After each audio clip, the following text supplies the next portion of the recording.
Hello friends, welcome to Joy of Life. So today again we are going to look at a medium level problem from Leetcode, and the problem number is 1277. The name of the problem is count square submatrices with all ones. So given a m into n matrix of ones and zeros, return how many square submatrices uh, have all ones. So here are some of the sample input. So here you can see one uh,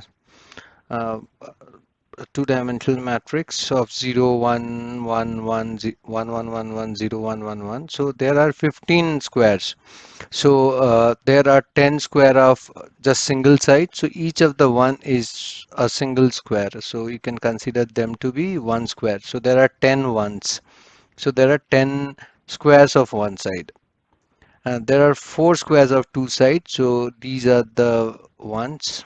So this is one, this is one, this is one, and similarly this is one. And there is one square of three sides. So this is that bigger one. So four squares of two sides and one square of three sides. So total we have 10 plus 4 plus 1, which is 15 is our answer. So we need to come up with this count of uh, all the squares that is present inside this matrix. So we are going to look at the solution.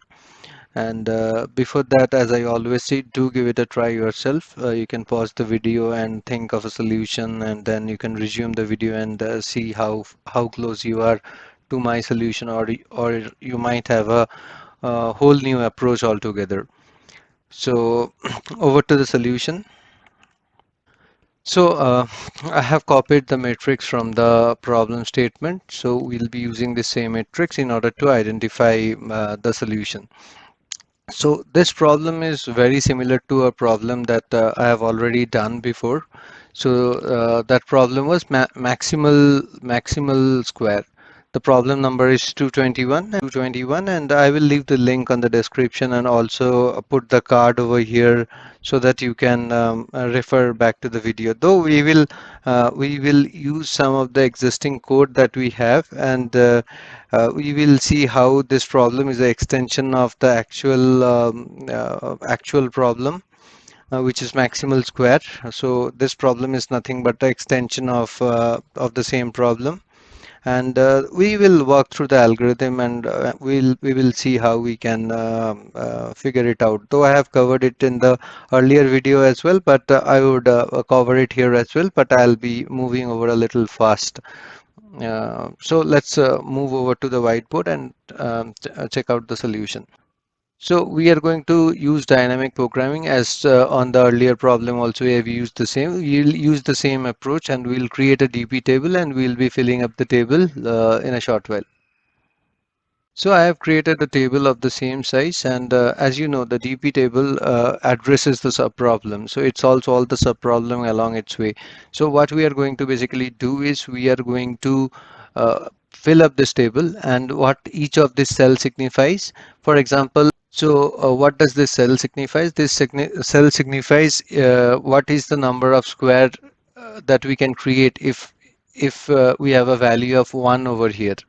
Similarly, this cell signifies what is the biggest square that we can create if this is our submatrix. And similarly for this one, this will be our submatrix. So each one of the cell gives you the answer that what is the maximum square that can end over there, provided the cell is having a value of 1. So we are going to create the table and fill it up, and we will see what is the algorithm behind coming up with those numbers. Okay, so to start with, the first cell, which is the 00 cell, that has a value of 0. So with only a 0 and the submatrix ending at that particular cell, it's not possible for us to create any square. So we are going to put that 0. So if I have a submatrix of size 0, like 1, that is only one cell with a 0, the maximum number of squares that we can create is a 0. That is what is indicated by this cell. So to continue filling up, so we have 0 1 in the cell 0 1, we have a 1, and with 1 I can create a square of size 1. I cannot have it more than that, and that is that 1 itself.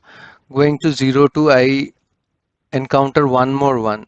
So I have two 1 side by side now, and if I extend both of them, I can get a rectangle but not a square. So my answer would still be 1. Similarly for 0 3 as well, my answer would still be 1, because I cannot create a square. In order to create a square, I should have ones over here as well. But unfortunately, we don't have that. This is the first row. Similarly, filling up this column, I can create a single square over here, and I cannot create any square because the value of this cell is 0. So this is the condition when we fill up our first row and the first column. Now coming to the other rows, now coming to the cell 1 1 1, where we see a 1. Okay, so I have a 1 over here. So consider this scenario. I have a 1 over here. I have a 1 over here. I have a 1 over here. So I can create a square of size 1 with my current value. I can extend my top, I can extend my left, but if I can't extend my diagonal, I cannot create a square, because I see there is a value of 0 in the diagonal. So I cannot extend my diagonal. So I can extend my top, I can extend my left, but not my diagonal. So what I'm going to do is, out of these three cells, so out of say these three cells, this one, and this one, I can only take the minimum value between these three cells, right? I cannot take the maximum because I cannot extend one of the edges. So if I take minimum among these three, I get a value of 0, and my current value is 1. So I can create a square of size 1. That's the best I can do over here. So I am putting a 1 over here. Now moving on to the next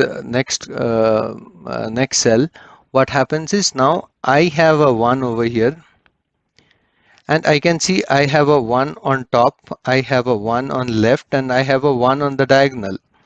So that means I can extend all three of my edges to make it a square. So as you can see here, it's making a complete square. So again, I am taking the minimum between my top left, it's left, yeah, top left, and my right. These are the three things we are going to consider, and we are going to take a minimum of these three. So when I take a minimum of these three in this cell, I get a 1, plus I have my own 1. So two there there are two square that can be made over there. So let me just erase this. So I can create a square of sides, two sides over here, right? Which has a which can extend on two sides. So let me just minimize it. Okay. So again, coming to the next cell, which is this one. So again, I can see that I my current value is 1, that we can see over here, and I can see that I can extend my left by 2. I can extend my diagonal by 1, and I can extend my diagonal top by 1.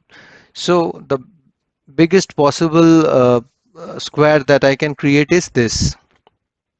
And how do we get this number? We get it, 1 is my value, and we do a min of top, left, and right. So we get a 2 over here. So the value for this answer is also going to be 2. So now coming to this cell. So now coming to the cell over here, I see that my value is 1, and similarly I take a minimum of my top, left top, and my left. Sorry, this would be left actually, not right.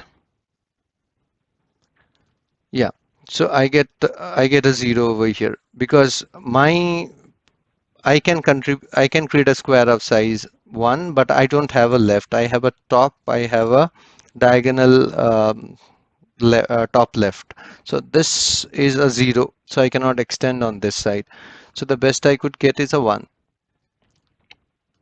Moving here, again, similar thing we notice over here, that that I can extend my top by 2 units. I can extend my diagonal by 1 unit. I can extend my left by 1 unit, and I can contribute my 1 unit. So I can get is a minimum between these two plus my own value, that is a 2. And similarly, when we come to the ultimate cell over here, what we see is that we can create a we can extend by so my coming to this cell, I can extend 2 at the top, and I could extend 2 at the diagonal as well. That means, and I can extend my left by 2 units as well. So you can see that this is forming a perfect square over here. So when this is 2, that means, so when I have a value of 2 here, that means, so you see the indirect relation. So I want a value for this, which I don't know. Let's say I know my left is of 2 units. I know my top I can extend 2 units. And I know I can extend my diagonal 2 units. So you might think that how do we know the value for these units, that these are 1 or not? Since this is 2, since I know this is 2, so this 2 will cover this as well as this. So I have a 2 to 2 over here, right? That we can see over here.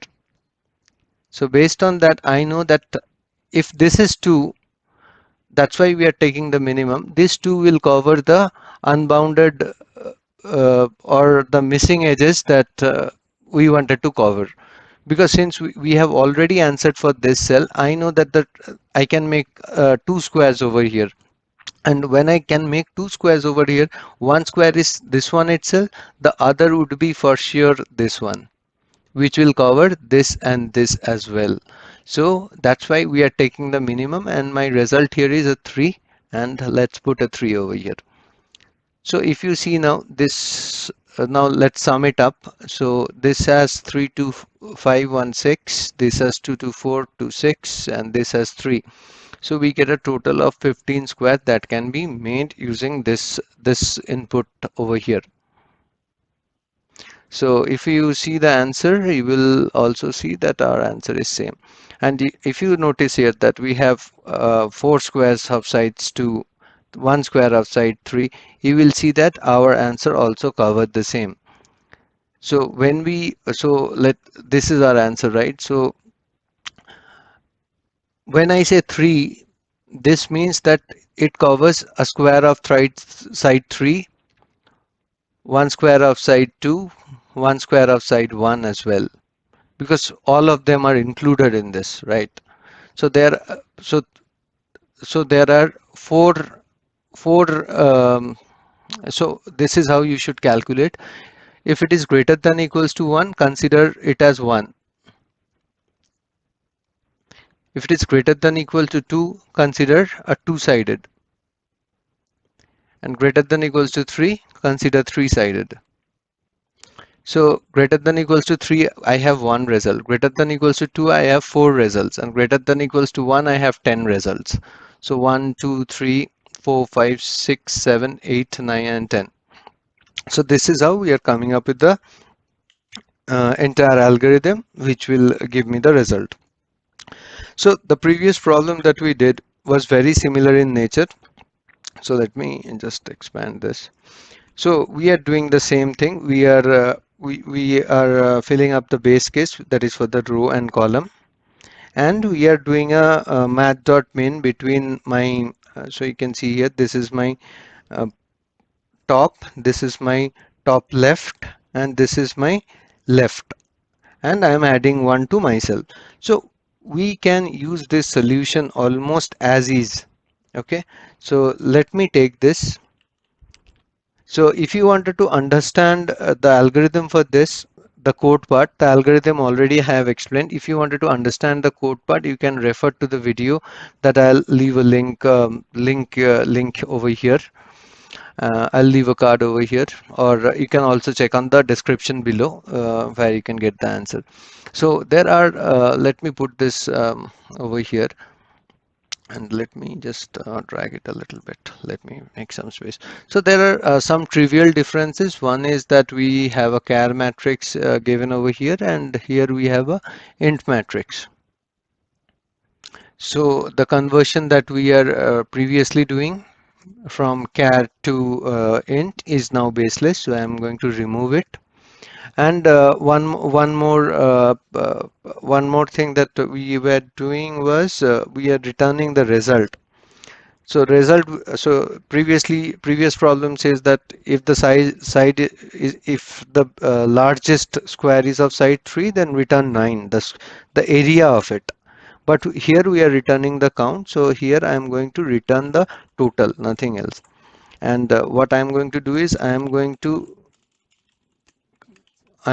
do a sum over here. So what I'll do is I am going to iterate over.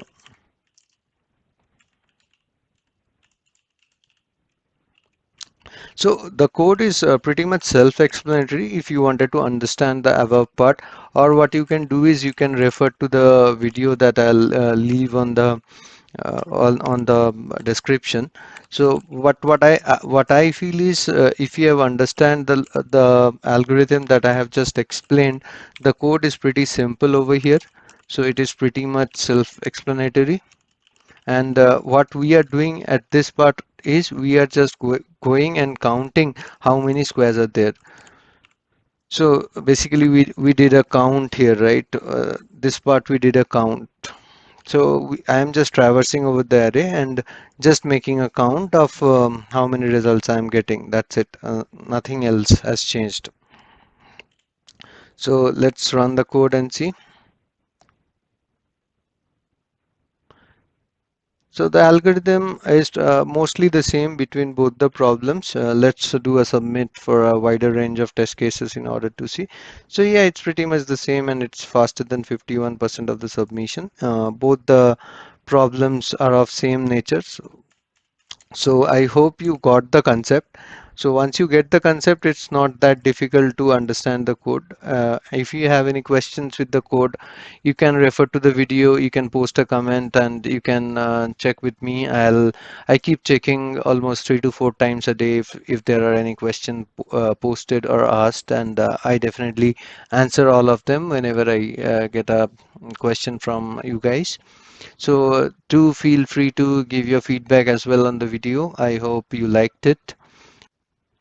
I'll try to create some more videos down the line. I'll try to solve some more medium and hard problems. And yeah, that is all. Do give it a like. I really spend a lot of time creating, editing, and preparing the content of the video. So one of your like or subscribe would really encourage me to create more such videos. And thank you once again. Have a great day. See you. Bye bye.